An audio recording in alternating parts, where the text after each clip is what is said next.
How are you all doing? I hope you guys are doing good. I hope it was a phenomenal day or morning or evening or afternoon or whatever time it is where you are right now.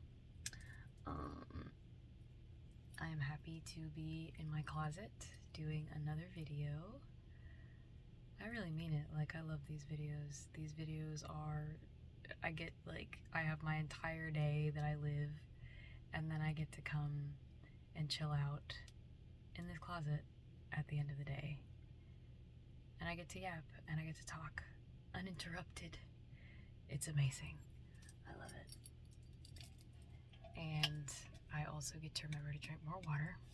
I've been drinking a lot more water since I got back into working out. I'm very happy about that. Get your water in, king. Get your water in, queen. Get your water in, my liege.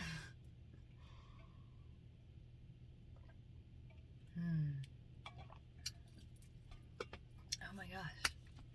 It was a phenomenal day. It was a phenomenal day. Past 2 nights, past 3 or 4 nights, I would say, since I got back from my sister's, because I went out to go see my sister and her kids, and they live about an hour and 45 minutes away from where I live. And that drive, I did a video, so I didn't go to bed until like 5 a.m. that night, so it's been pretty consistently. I have not been going to bed before like 4:30 a.m. and I prefer it. I really do prefer to do like videos and stuff at night when everything's quiet and I feel like I'm like super at peace. But as a result, like, I'm not getting up until like 12 in the afternoon during the days. So tomorrow,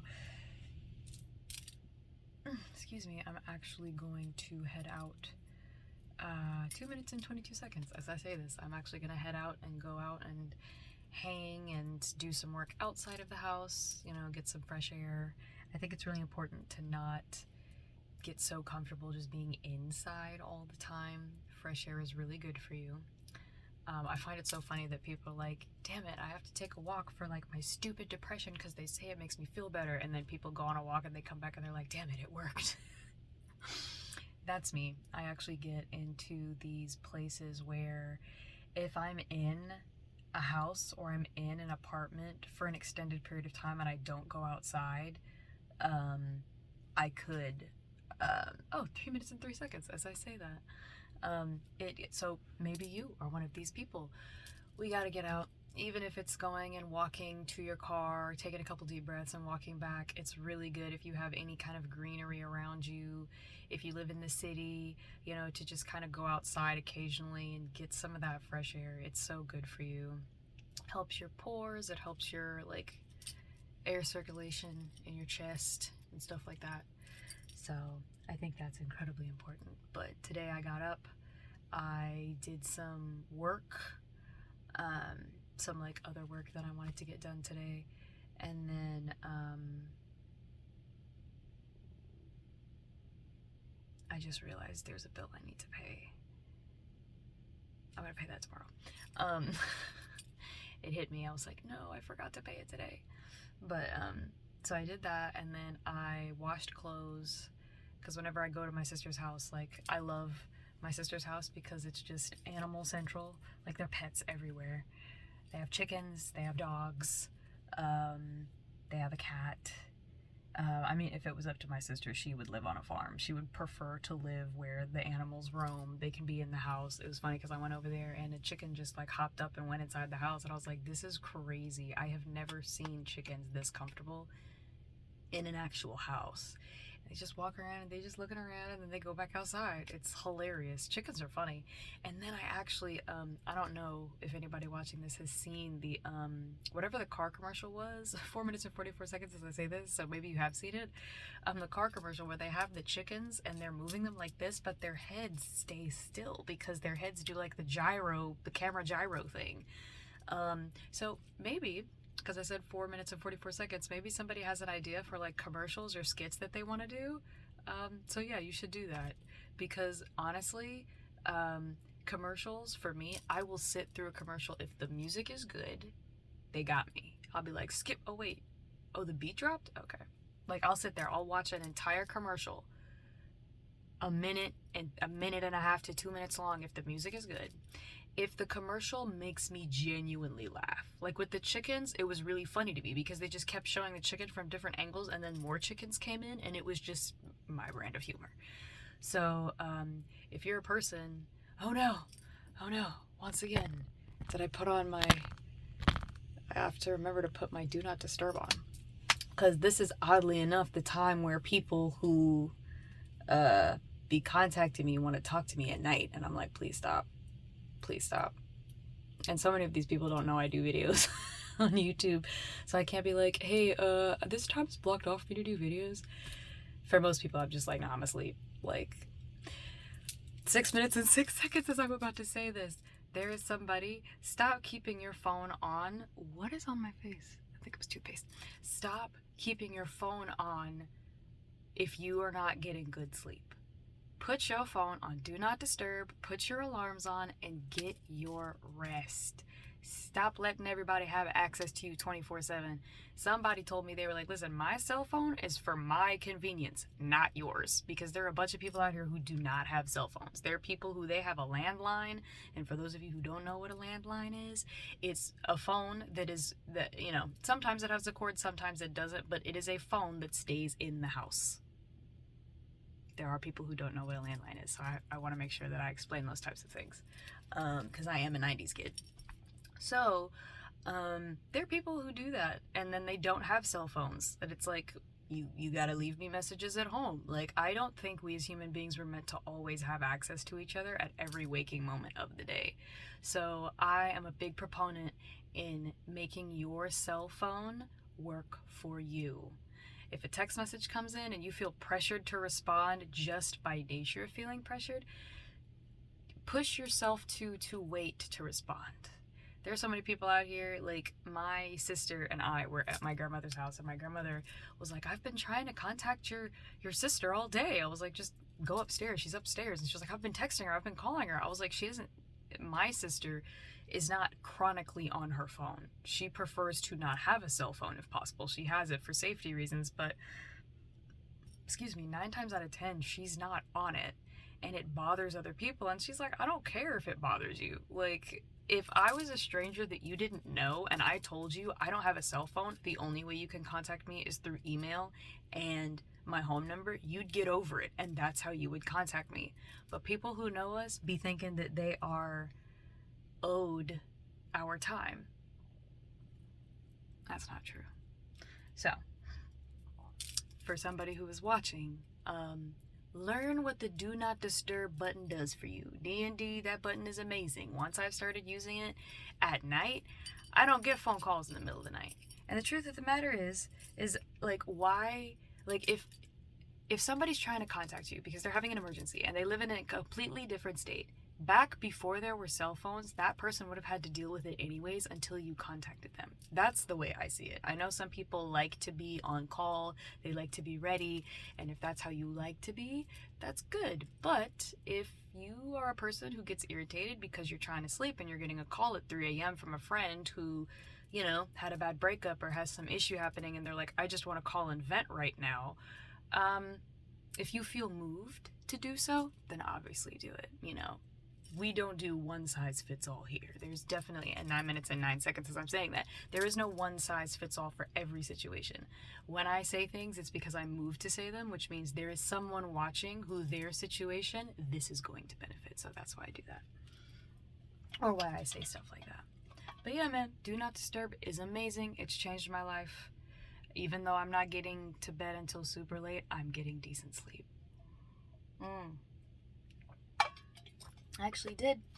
I was reading the comments to one of my videos, and I was actually moved to make a note of this. I think, I'm gonna butcher this name, but I think it's Psych_Zuki is the person who commented, and you were talking about doing video essays from of characters from the perspective of your own characters. Are these original characters? Because that's amazing. I love video essays.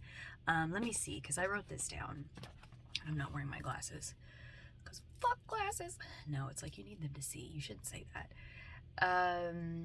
Because I wrote a note here. I wanted to make sure I remembered what you said because my memory is super bad. Working on character study video essays from the perspective of your own characters. And you say it feels great whenever you finish a video and you feel as though you're infusing spiritual growth advice into the gaming community, because you don't see spiritual guidance content creators usually in reference to games. That is incredible. And I did say in another one of my videos, if you're new here, first off, hey, welcome to the group. We don't have names. At some point I want to have jackets because I'm a big jacket person. I get cold very easy. 11 minutes and 11 seconds as I say that. Oh, we're gonna have jackets. Guys, we're gonna have jackets. I'm excited. I'm excited. I don't know how, but we're gonna have jackets. With some cool shit on the back. Yeah, boy. But if you're new here, hi, welcome. I yap, and I do occasional spiritual metaphysical shit. That's what I do here. I just talk. I just yap. And if you're a new subscriber, welcome. It's good to see you. Nobody ever has to like, comment, or subscribe on any of my videos or to my channel. I do this because I feel to do it. I do it because it makes me feel good, and people are benefiting from it, that they're telling me, they're communicating to me that they're benefiting from it, and I love that. I love that so much. But I never want anybody to feel like they have to engage, because so much of the content that I actually take in, I don't always engage with.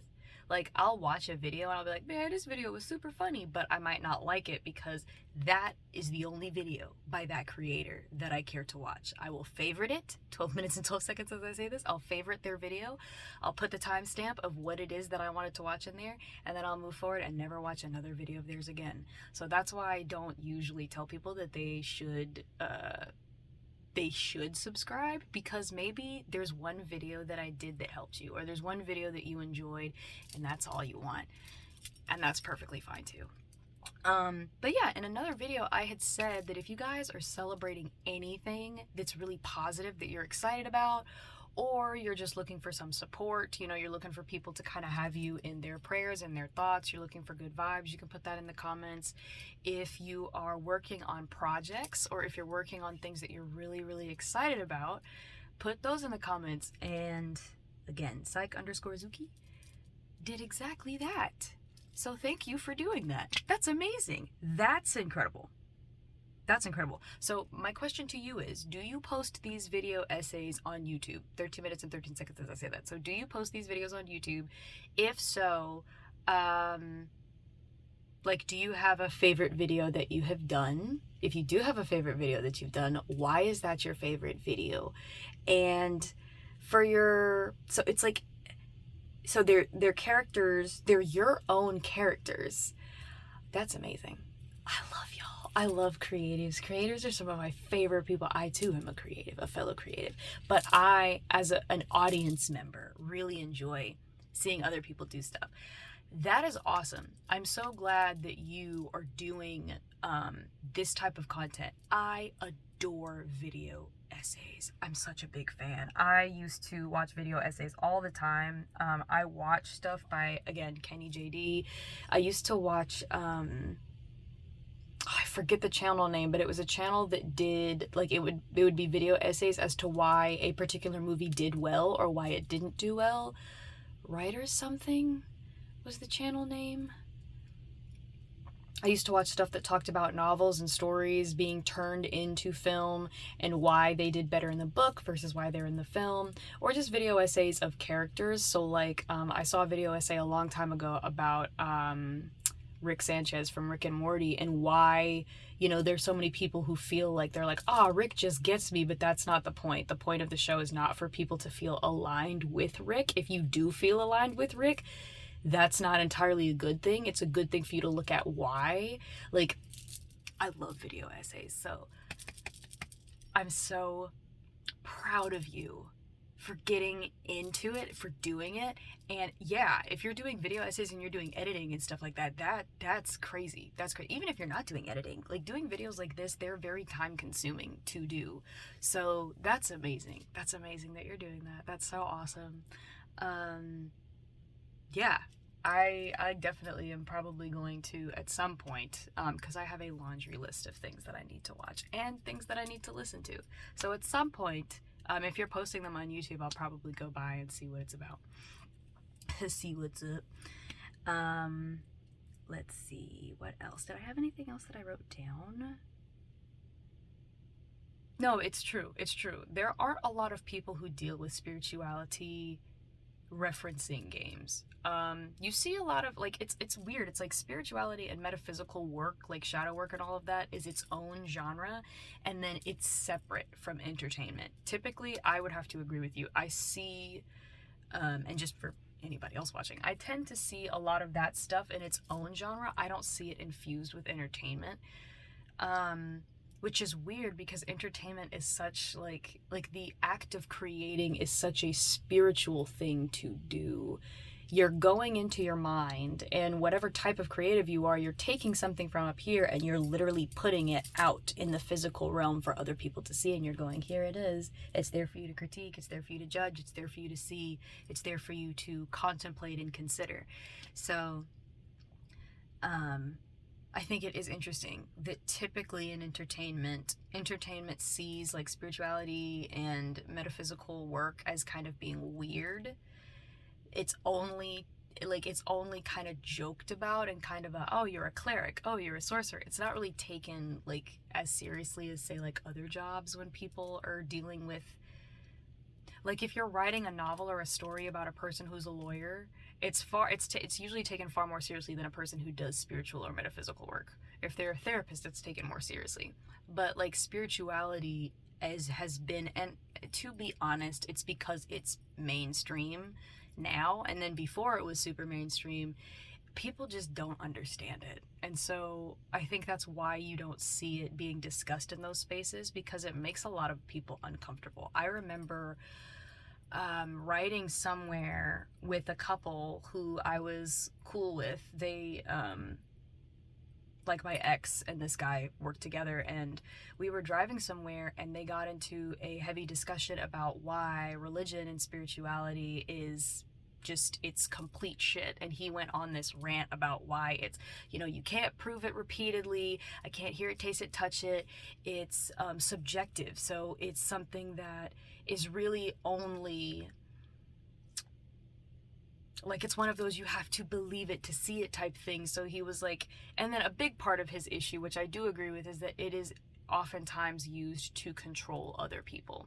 So there are people who are very charismatic, and they are very good at convincing large groups and large amounts of people that they are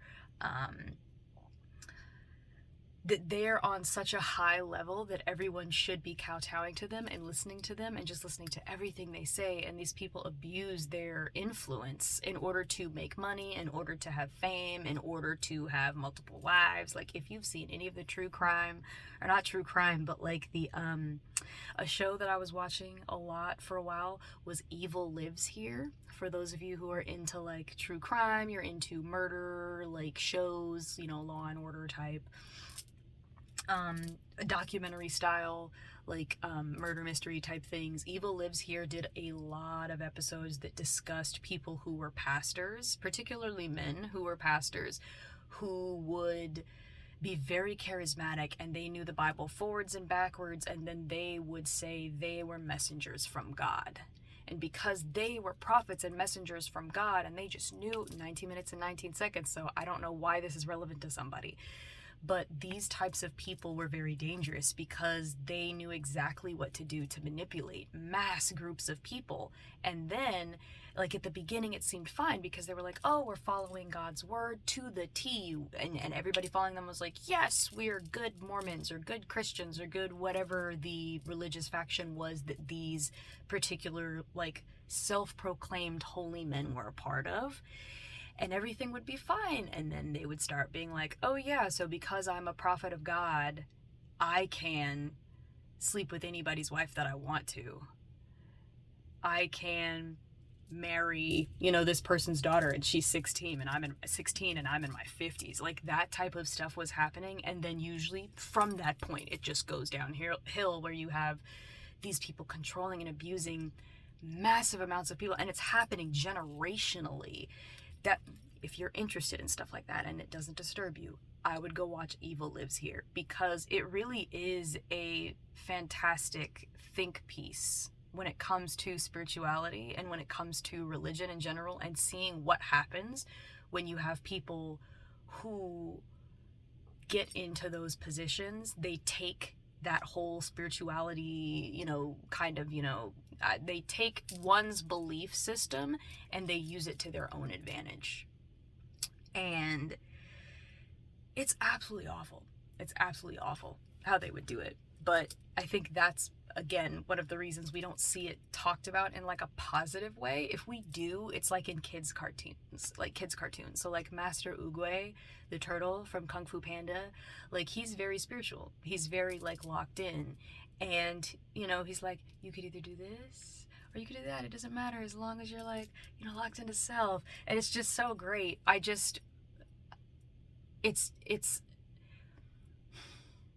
personally wish there were people who were just more chill, who were like down to earth, and I'm seeing more of them. So I'm very grateful, because I'm seeing more people who when they say they are spiritual people, you feel it. You get it. Because there's not a lot of talk. There's not like trying to tell you how to live your life. They just live their life a certain way. And that, to me, is what true ministry actually is. When I left the church, vulnerability time. When I left the church, the biggest reason I left was because I had questions, and instead of people getting with me and discussing my viewpoints and asking me questions, I was just told to hush up my face and to not ask questions and to blindly believe. And I was like, well, I have a brain that allows me to think, and I have a lot of thoughts in any given day, and in every other genre that exists, I'm allowed to use my brain. It's encouraged.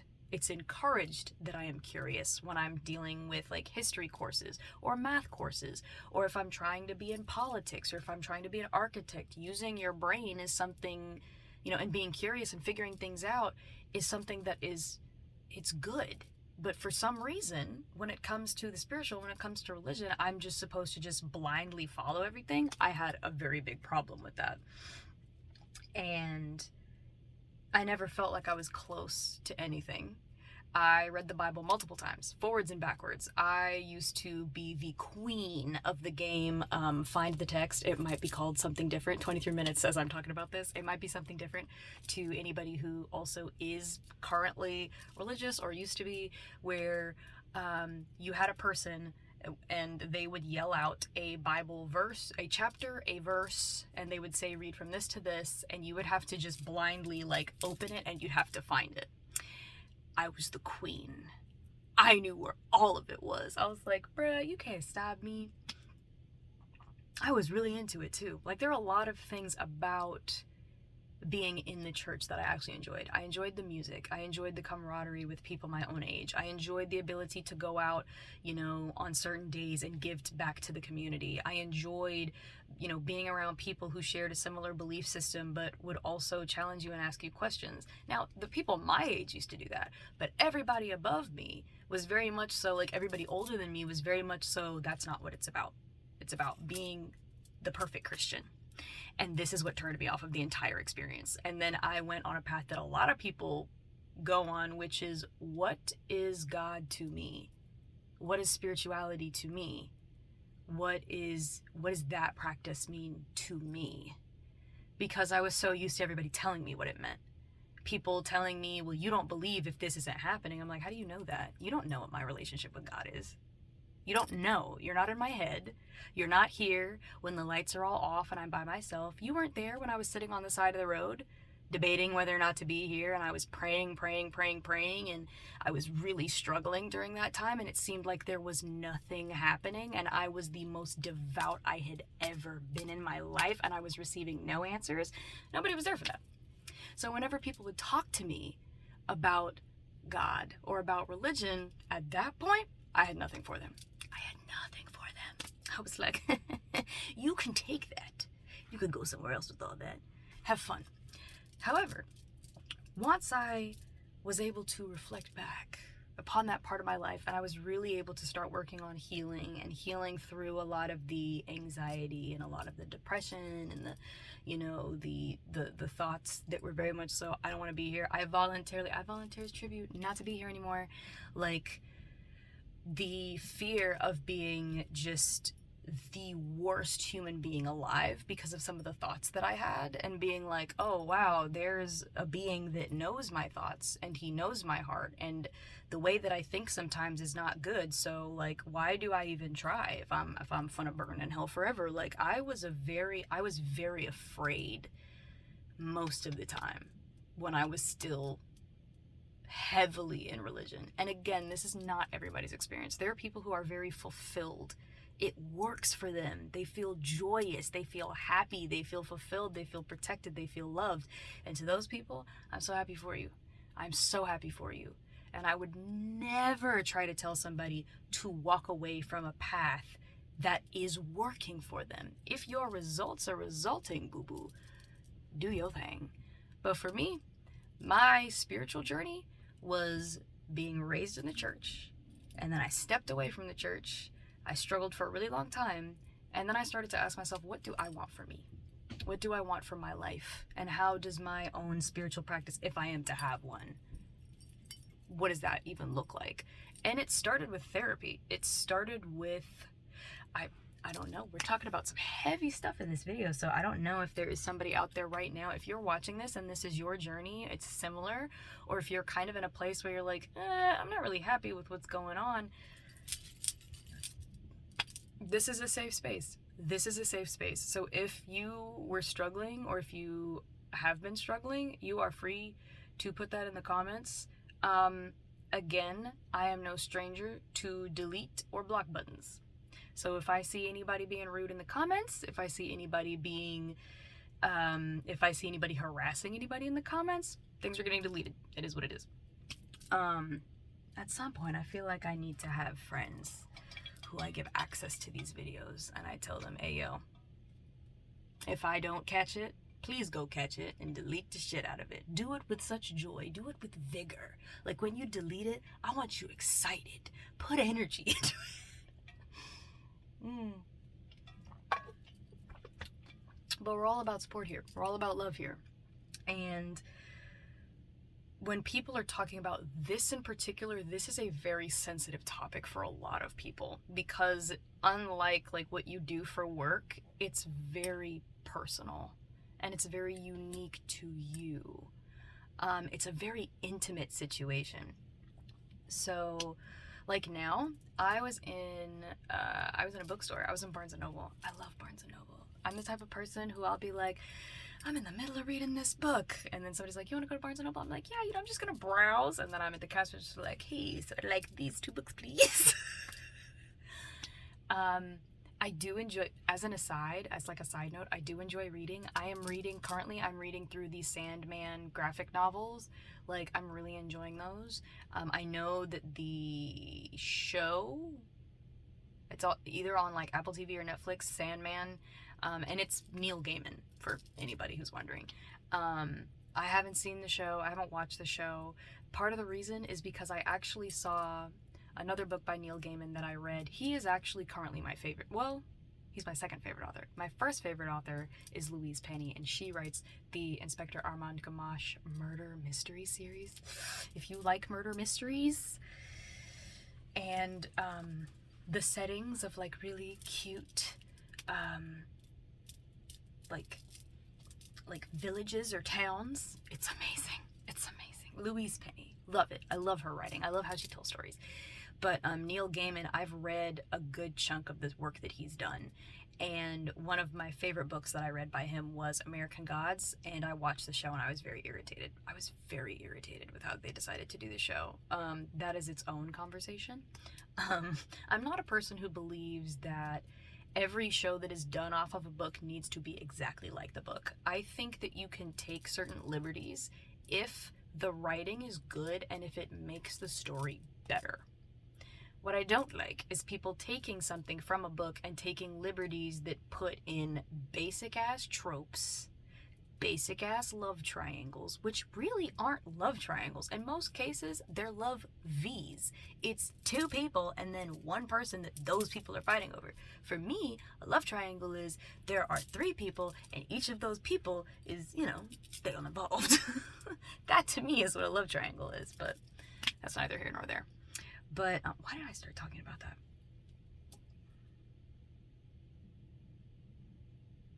I don't know why I started talking about that. But, damn. I hate it because I know that the people watching were following the train of thought and they're like, oh my god, Yasha, just get back to this point. And I'm like, but I didn't. My ring was shining. Oh, that was so cool. Oh, can't replicate it. Oh, but yeah, but if you're a person who that's, you are currently trying to figure out spiritually where you're at, I commend you. I commend anybody for questioning what they believe. I actually think it's important. It's important to question why you believe what you believe. I've run into people. Oh no, I was talking about Barnes & Noble. That's what it was.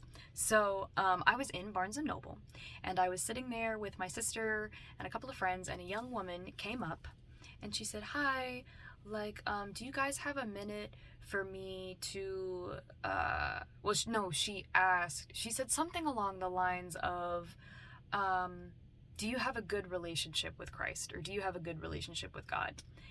And I used to be very irritated by this question because as a person who, if you were raised in the church and you were punished for not knowing certain information and it was kind of like beaten into you or you were brainwashed doing it, having a person approach you in public to try to tell you about something that you have trauma dealing with is something that will have you tweaking out. Like, it used to piss me off. But at the moment that this happened, I had done a lot of healing from my religious trauma. 32 minutes and 23 seconds as I say that. So I had been working really hard to review why the people around me treated me in ways that were not loving. Why the adults around me were more focused on my knowledge of the Bible instead of being there for me when I was suffering and I needed help. These were all the things that I had in my mind, all of the questions that I had, and people would try to come up with answers and try to tell me what's what, or they wouldn't tell me what's what, and I never felt like people cared about me. What mattered was my belief in what they believed in, not whether or not I had worth or whether or not I had value. That was never the focus. But I worked really hard to heal through that, to where now I actually don't mind going to church with friends who do go to church. I'll go to church. I'll sing the hymns if I know them. Some hymns I won't sing because I do believe that our words have an immense amount of power. So I do not like to sing certain hymns because I believe that they have meaning. And 33 minutes and 33 seconds. So some of the songs that you all are singing, some of the things that you are focusing your attention on are actually standing directly in between you and things that you want and things that are gonna fulfill you. And I don't mean hymns in particular. I just mean there's certain music that you are listening to over and over and over again, and your subconscious is picking it up. And your subconscious doesn't know the difference between a song that you're just listening to because it's fun and internalizing the lyrics of the song that you're listening to. So you may want to look at that. Just might. But she asked that, and my response was this. And this tends to be my response. Something along the lines of, my relationship between me and God, Allah, the universe, source energy, the one energy, my relationship with that is very personal and intimate for me. 34 minutes and 34 seconds as I was saying that. And because it is that, I do not feel comfortable speaking to strangers who come up to me asking me about it, just off cuff. I just don't make it a habit to discuss that with somebody. In the same way that I would not make it a habit if somebody walked up to me in Barnes & Nobles and said, "What's your favorite sexual position?" I would find that incredibly inappropriate to ask me. And I think it's very much so the same thing spiritually for me. If a person comes up and like, "Well, what do you believe?" First off, I don't have to prove shit to nobody. You don't have to prove shit to nobody. For people to walk up to you and tell you what you should believe in, or to ask you, to try to read you the riot act, to try to beat you over the head with whatever their belief system is, because I'm not just talking about Christians.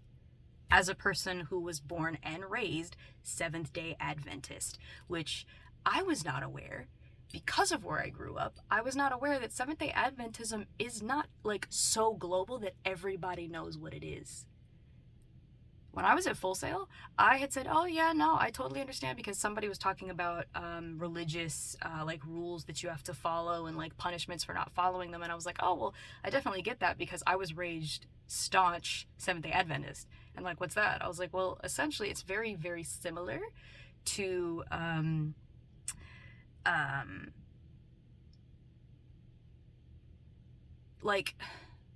like it's kind of, ooh, it's warm in here. Like it's kind of hard to explain, but essentially it's a lot like the Seventh-day Adventist Church does the health message. So they're very against, like they're very vegetarian. They, instead of going to church on Sunday, they go to church on Saturday. That's really like the biggest difference between Seventh-day Adventism and say like, is it Judaism? Or is it the Jewish faith? I think it's the Jewish faith. I could be wrong. Don't quote me. I do not mean to offend. I have dabbled in reading about various religions, but it's not something I am an expert on, nor do I claim to be an expert on. These are just things that I dabble in. But this really just has to do with, you know, my growing up in the church and what my experience is. So I told her, I was like, "It's very intimate to me, so while I can appreciate you coming over here and asking, I'm not very comfortable with talking to you about it because I don't know you." And she was like, "Oh, that's fair, well, I appreciate your time." And I told her that I really appreciated her confidence in coming up to ask, because I could tell that this wasn't a moment of her trying to tell me how to live my life. Because of where I am spiritually, I could tell that she really cares about people. And there might be an internalized fear there that these people that I'm seeing, these wonderful people, are going to go to hell if I don't give them this message. If I don't convert as many people as possible, they're all going to go to hell. And I used to believe that. And that is it can be. I have yet to meet a person who hasn't been, who has walked away from it. It can be very traumatizing to, from a very young age, believe that if you are not doing something, people's souls are on your hands. That can be a very traumatizing experience. I say can be because I don't know every experience. So I'm not 100% like I know exactly what's going on at all times. But throughout my journey, God looks different to me. God is not a white man who sits on a gold-plated throne, hovering in the clouds, and just because he, I don't know, just decides, all right, so this person, get rid of all their money, kill all their kids because they were not listening to me. So because they were not listening to me, I'm sending all of them to hell, but this guy who killed all of these people, and he tortured all of these youngins, because he asked for forgiveness right before he died, you know what? Come on up. Like, I don't believe that anymore. For me, I personally believe that God is more an energy. God is more of a concept to me personally. And the reason I believe this is because in the time of my life where God was a person in my mind, because in church, that's what I was shown. Every image of God was a person, and it was a white man. That is what I was shown. But once I got to the point where I was working through my spirit, and this is very vulnerable, this is also very heavy, once I walked away from that and I started to feel what love actually is, I started to see God in people. I started to see people that actually did things because they cared about other people, not because they sought to control other people, or because they were working off of their fear that other people would do or not do things. I started to see a lot of people who live in the way that I believe Christ most likely lived. A kind person who doesn't look down their nose at people who are poor, or people who are struggling, or people who do drugs, or people who are alcoholics.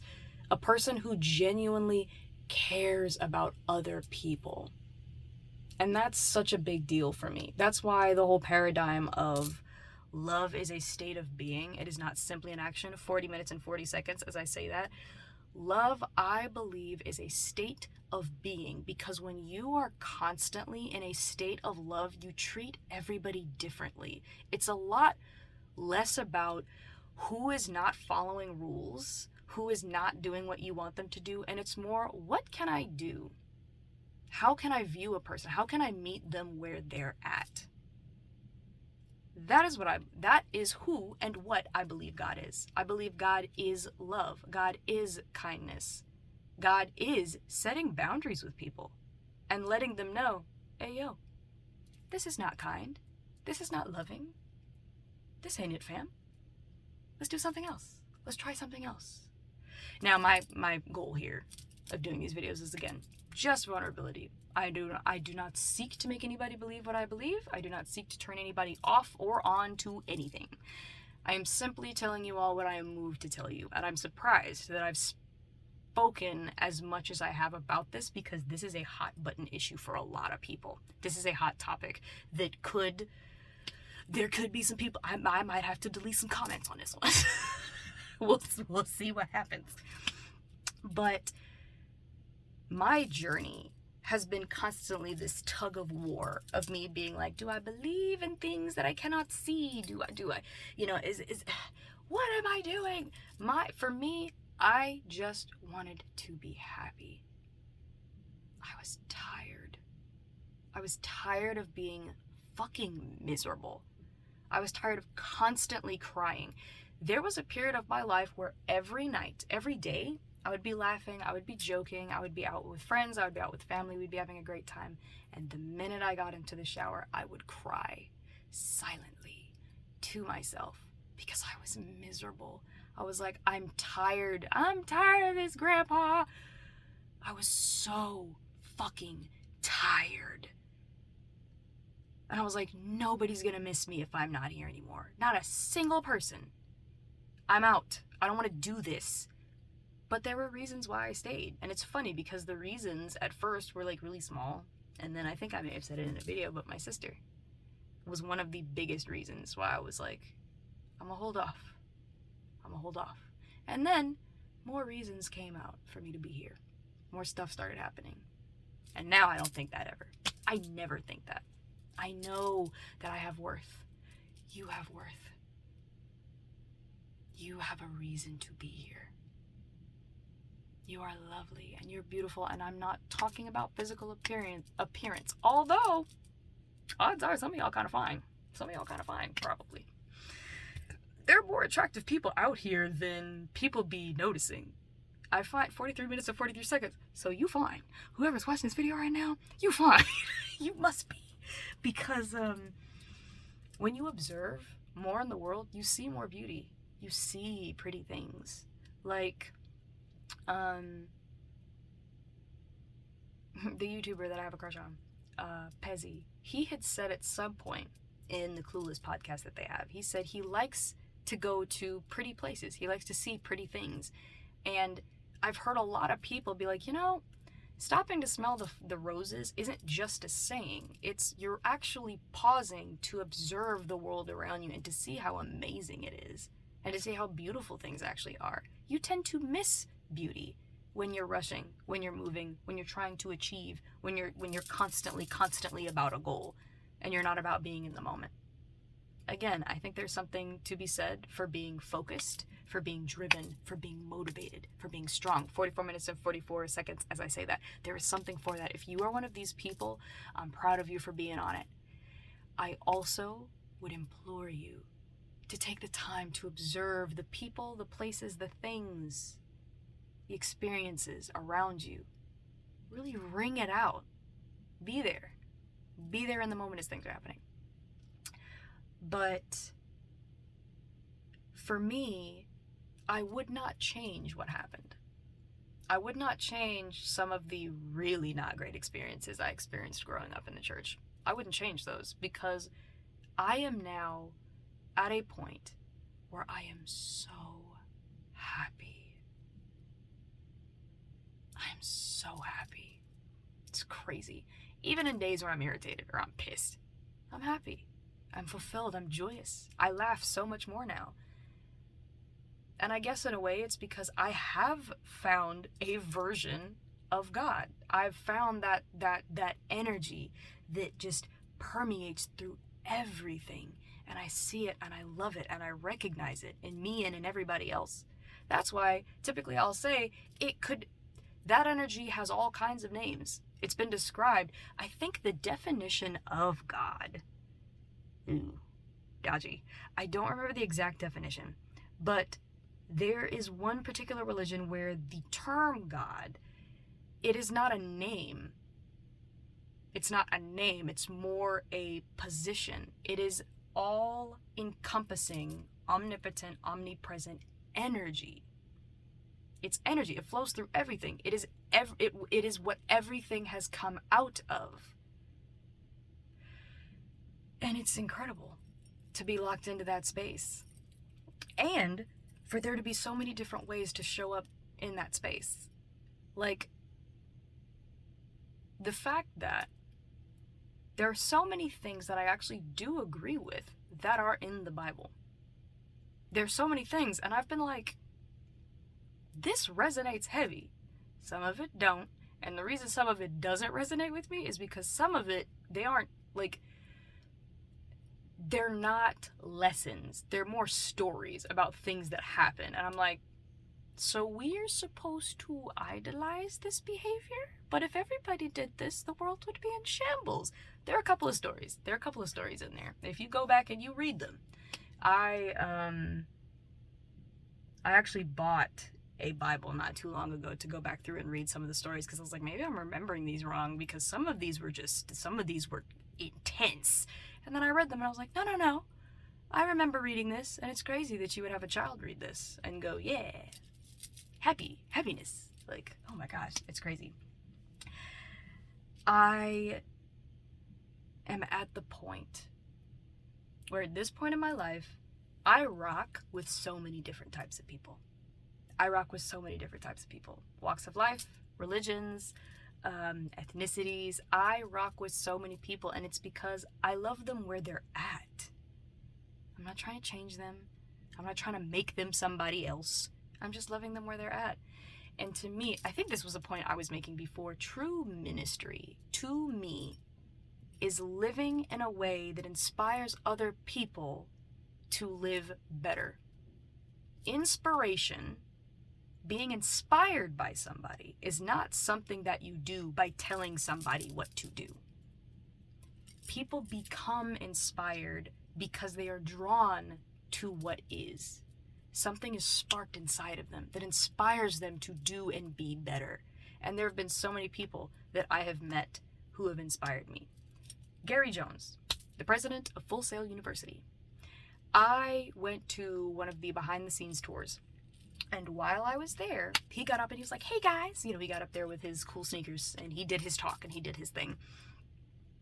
But what hit me about his kind of speaking to the potential students and their family, he said that his whole thing is not that everybody who is considering Full Sail would go to Full Sail, but that Full Sail would be a step towards helping people discover what it is they're actually passionate about. So if you discover while you're at Full Sail, which is an entertainment school, it's like an entertainment trade school. If you're at Full Sail, but you realize, you know what, I actually want to go into healthcare. I want to be a nurse. His hope would be that Full Sail would help you discover that. And then you would go off doing what you want to do. And it was that statement. I had never been to, and I've been to like three or four other universities, and I had never heard that. I had never heard a school say, as much as we want you to go here, as much as we do want your money, because educational institutions, they want money. Let's just call it what it is. That they want money. As much as I've heard that, I've never heard an institution say, no, yeah, like we definitely want you to go here, but if you end up having a passion that places you outside of this location, we want to help you get that. We want to help you find a school. So the career advisors who I worked with were so what do you want to do? And I was like, well, I don't know if I want to do entertainment anymore. Maybe I want to go into teaching. And my career advisor was like, I'm going to do some research. And she researched all kinds of stuff for me that had nothing to do with Full Sail. The type of support that I got there. I know everybody's stories are different, but the type of support that I got, dope. Dope. That to me was and is ministry. And I read an article by I forget her name, but she is an Episcopal priest. And she was talking about the fact that she attended a powwow. And I forget the tribe that held the powwow. But she went, and what she noticed was there was a lot of gratitude. There was a lot of people engaging and speaking to each other and asking questions about what's up with you and what are you going through? Where are you at? And how can I help you where you're at? And she said that is something that she thinks is missing from the church. Some churches get it. But as a whole, as a massive whole, there is the people side of religion is oftentimes lost. 51 minutes and 51 seconds as I say this, so I don't know who I'm talking to.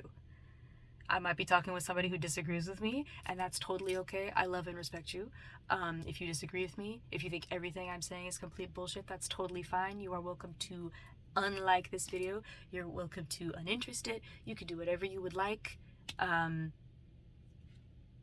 Blessings on you, though. Blessings on you, though. Because that's where I am.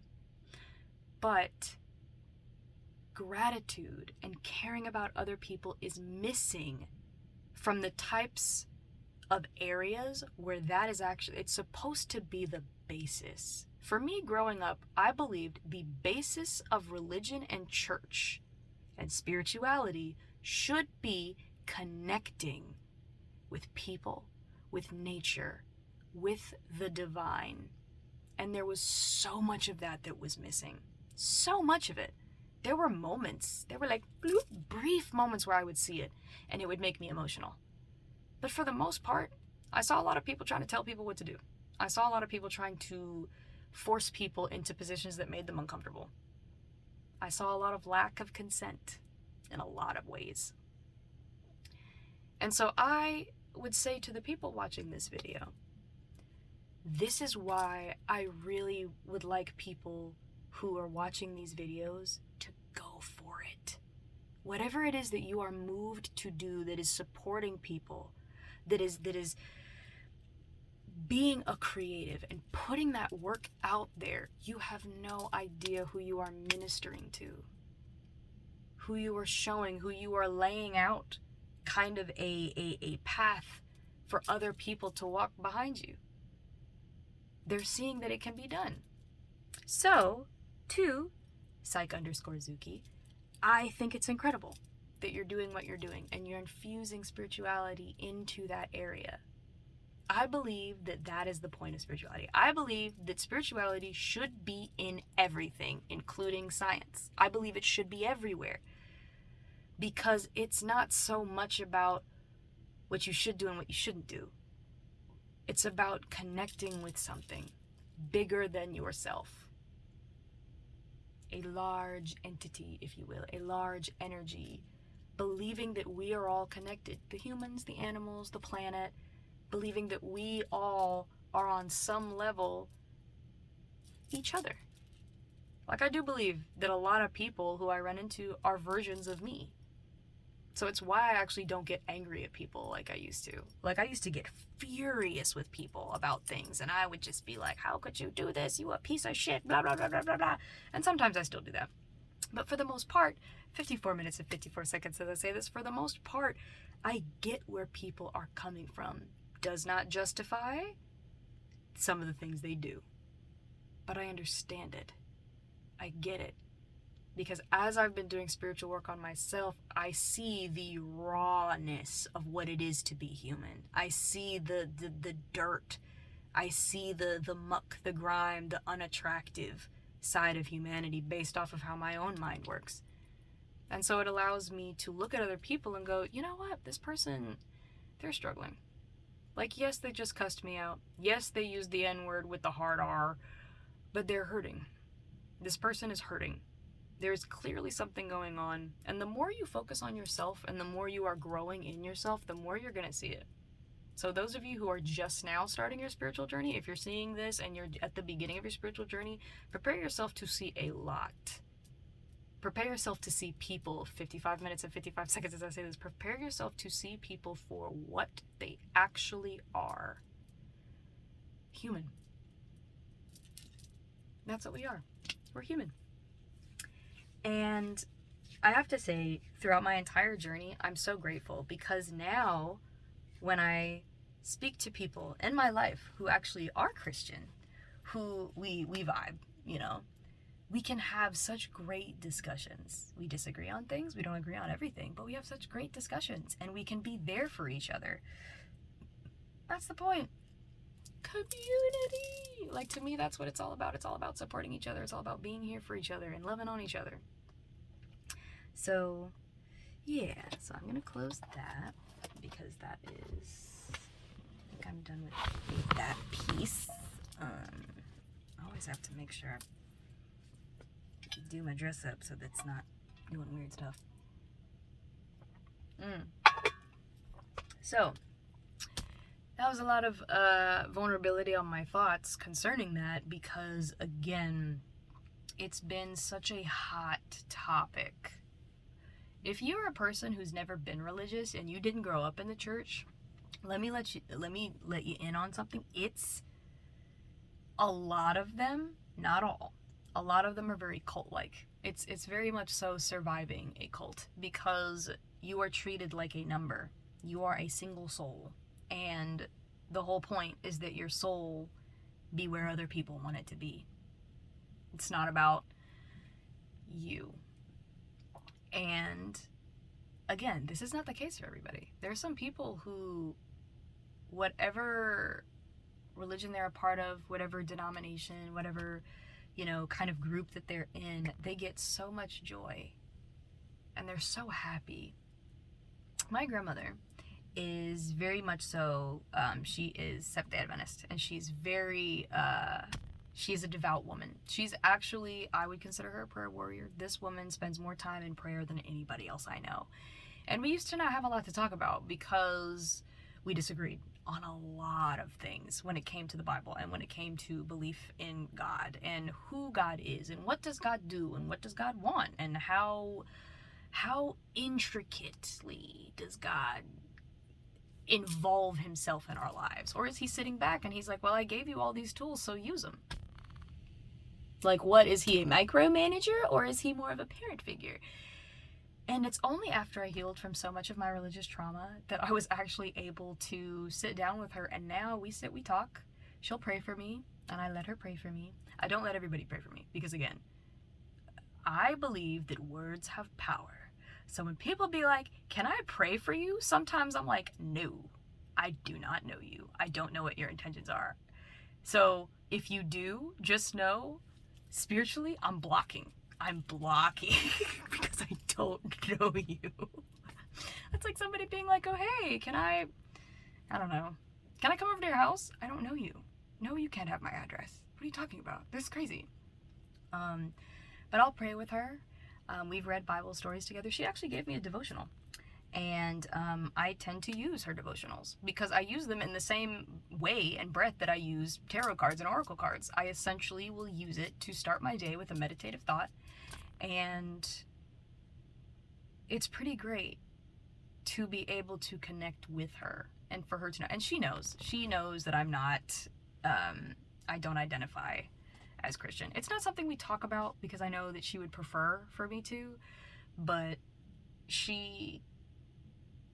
interesting because we'll have moments where I'm like, Grandma, you just gotta have faith.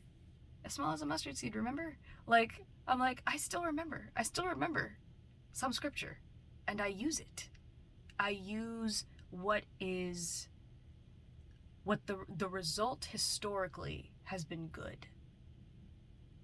When I've been able to help people and assist people and I can see the good that comes from it. I can see the change. I can see the joy on a person's face. If I'm just telling people this is what you need to read, this is where you need to go, and I'm not really seeing anything come from that, I'm just kind of seeing people like, okay, people are avoiding rooms that I walk into, then I feel like you gotta switch it up at that point. Again, you want to be where people they're happy to see you coming. You don't want to be in a situation where people are like, man, I wish we left this person at home. But yeah, did not mean for this video to be about that. That's crazy. This is why this is so weird to me, because there's some videos where I'll come in here and I kind of have an idea of things that I can discuss, but the last video that I did was not this at all. It was very much so me just yapping about my special interests and things that I liked, and I was talking about the Prince of Egypt, which again, you should watch. But I didn't really expect this video to be about my kind of spiritual journey and where I've been and where I've gone. I actually have been considering I will probably write a book at some point because I just feel like there's so much stuff that spiritually I have gone through. And it's crazy because I now have sight.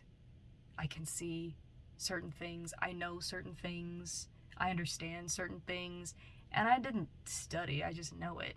What is it? Claircognizance? So there's clairvoyance, which a lot of people talk about. That's the big one that people talk about. Oh, this person's clairvoyant, they can see, with their third eye. So there's clairvoyance, there's claircognizance, which is clair-knowing. There's clairsentience, which is feeling, I think. And there are a couple other ones, but at this point in my life, I feel people deeper. I feel things deeper. I feel things in a heavier way. And in some cases, it sucks because it means that I kind of have to prep myself before I leave the house, spiritually. Ooh, ringing in both ears. So for somebody, you need to start prepping yourself when you leave the house.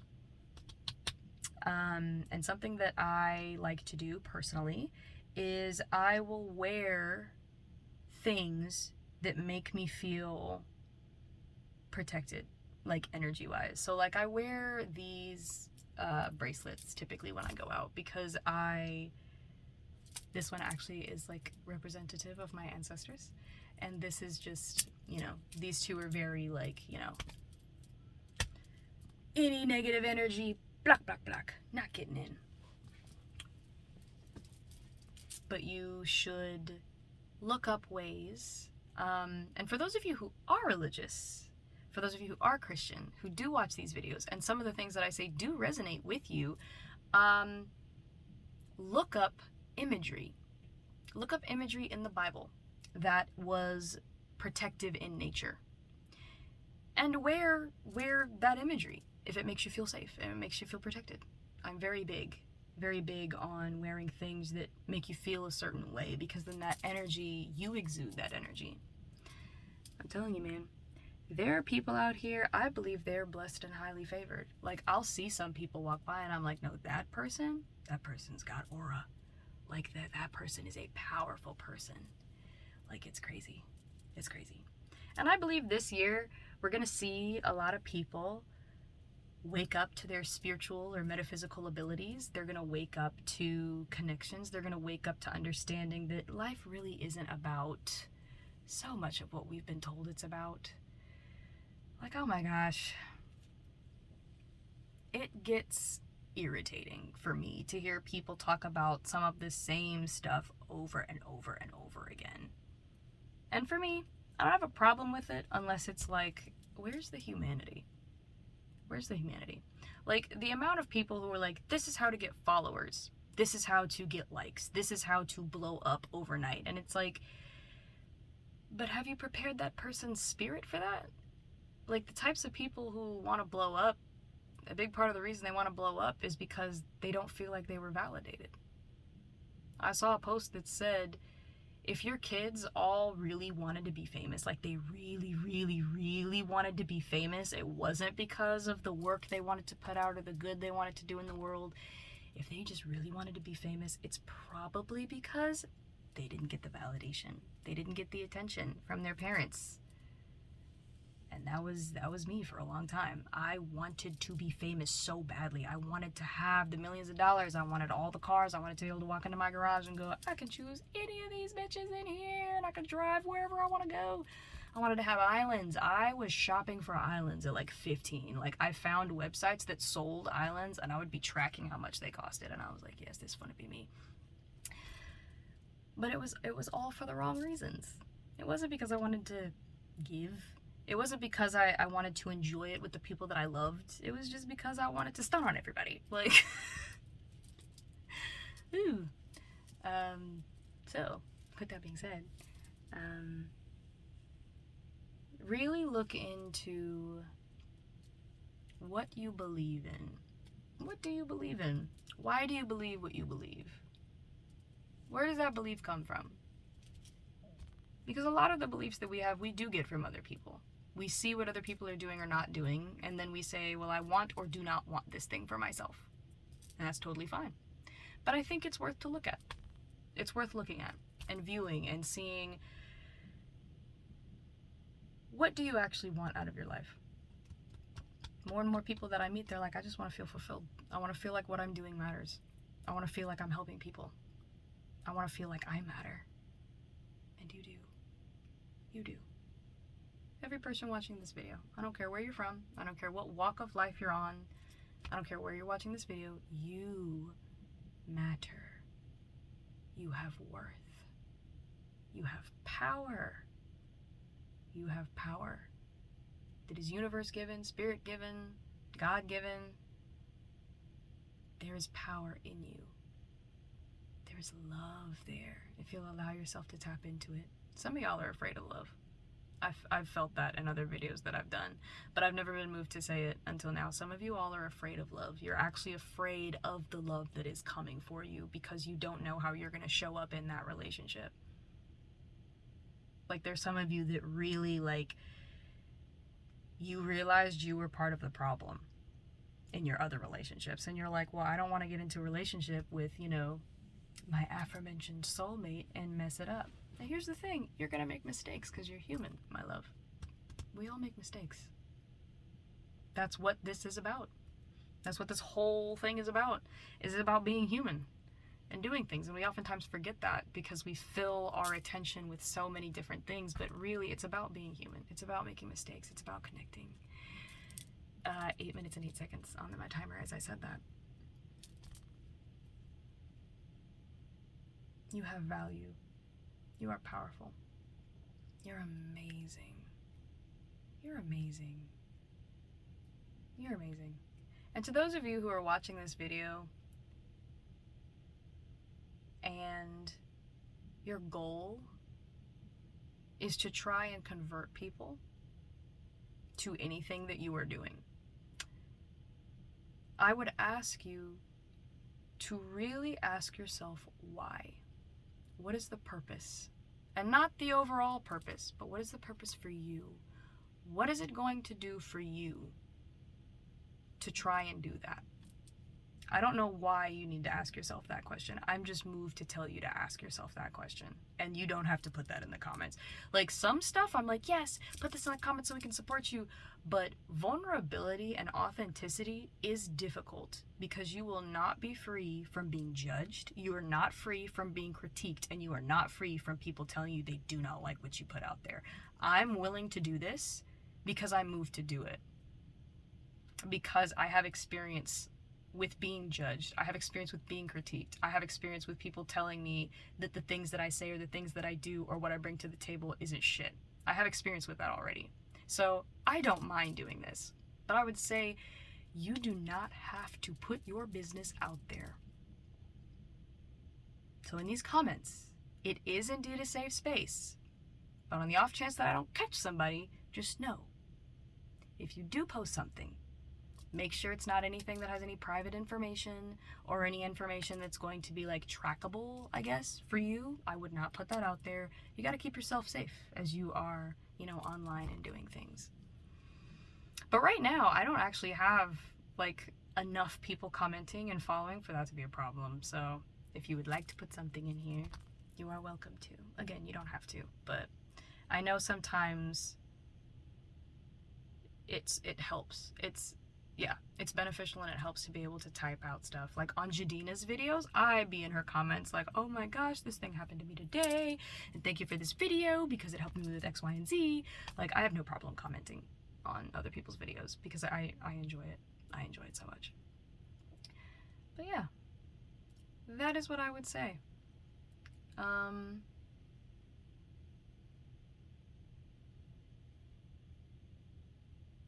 Life is really interesting.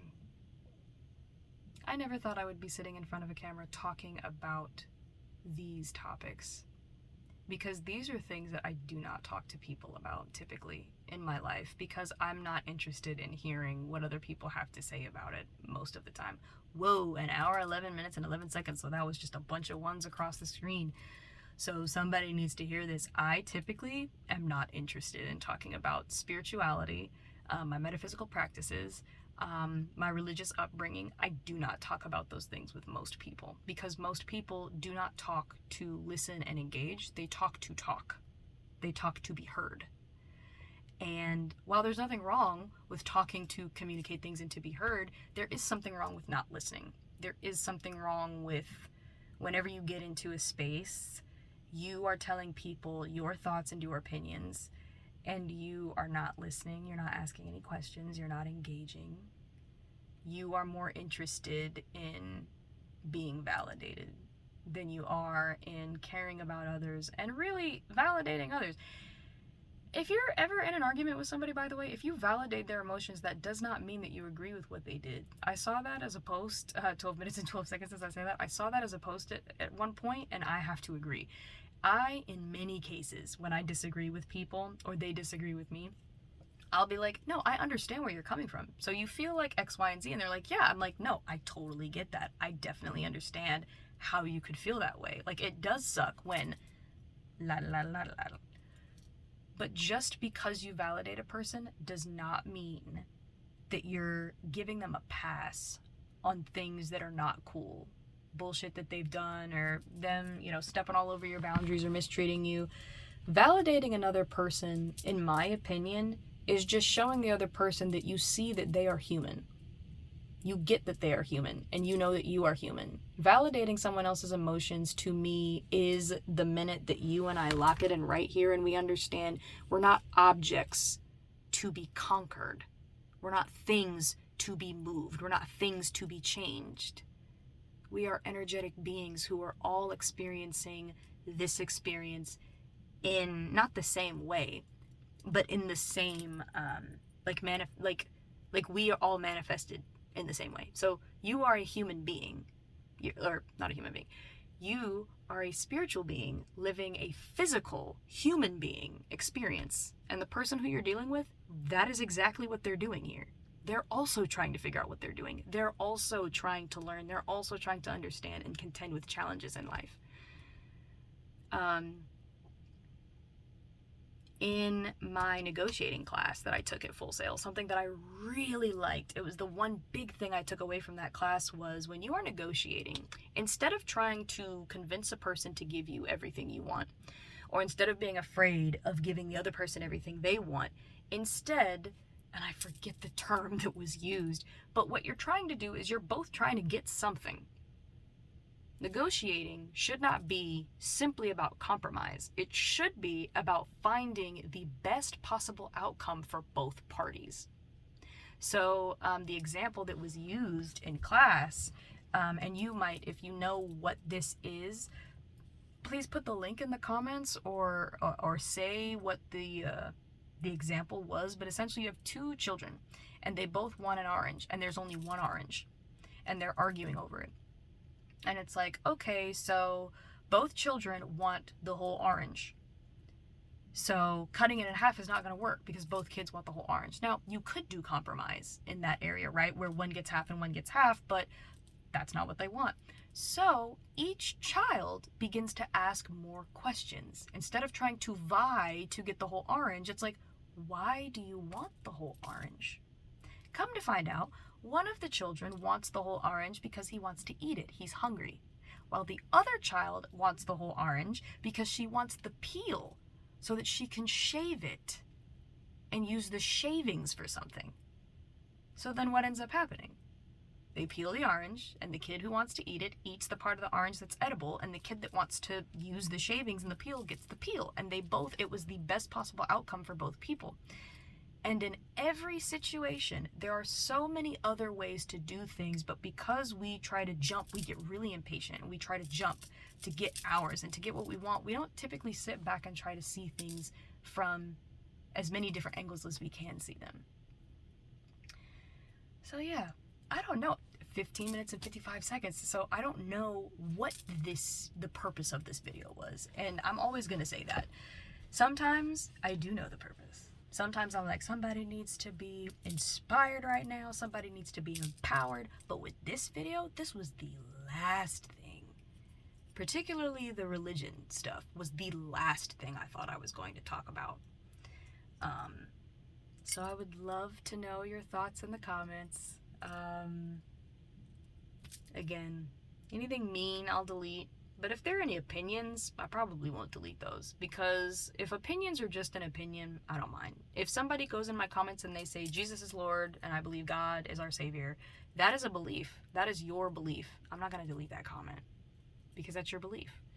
Now, if you're like, I believe that also means that everybody is going to hell, and that everybody should die, I'm obviously going to get rid of that, because who wants to read that? Who comes to these videos for negativity? Not I. But yeah, this is weird, man. This is a whole weird situation. But I think, shit, that's crazy. I wish full transparency, I wish I had talked about something else. I really wish I had talked about something else, because it made me so uncomfortable to talk about that. My belief, my journey, that was incredibly uncomfortable as it was happening. But it was weird because it was like, as I was talking about it, it was almost like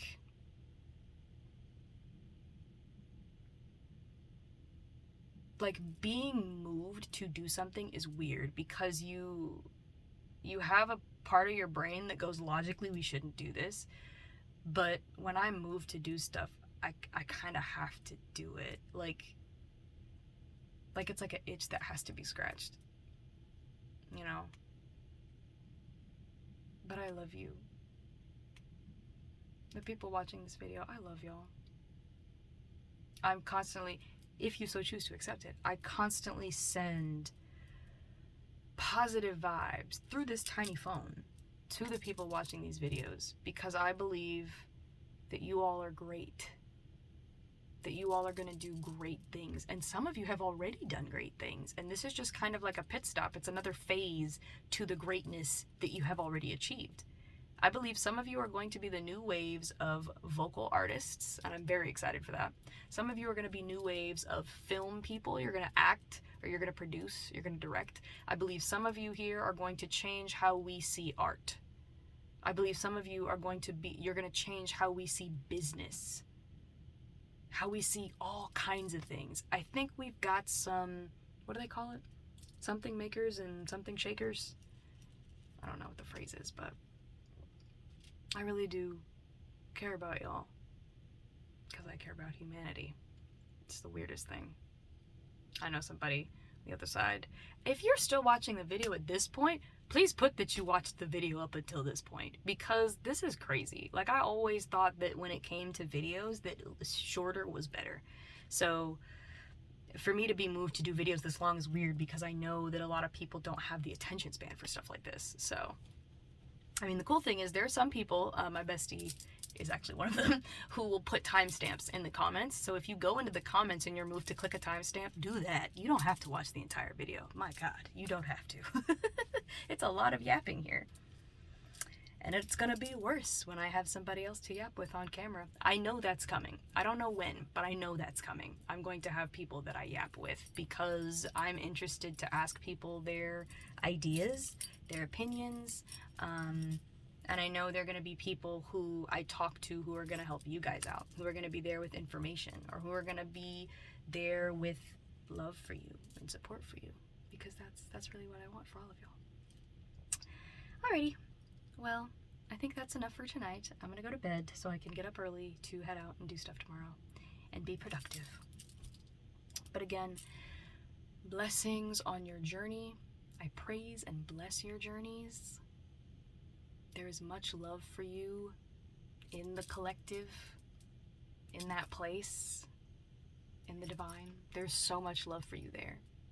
If you knew how much love there was for you, you'd probably spend a day crying. You'd be like, oh my God, it'd be tears of joy, because you are so loved. You are so great. You are so beautiful. You're so amazing. And I'm so proud of you all. Psych_Zuko. Zuki. I said Zuko. Zuki. Very proud of you for what you're doing. That's awesome. That's amazing, man. Like, that's amazing. I love that.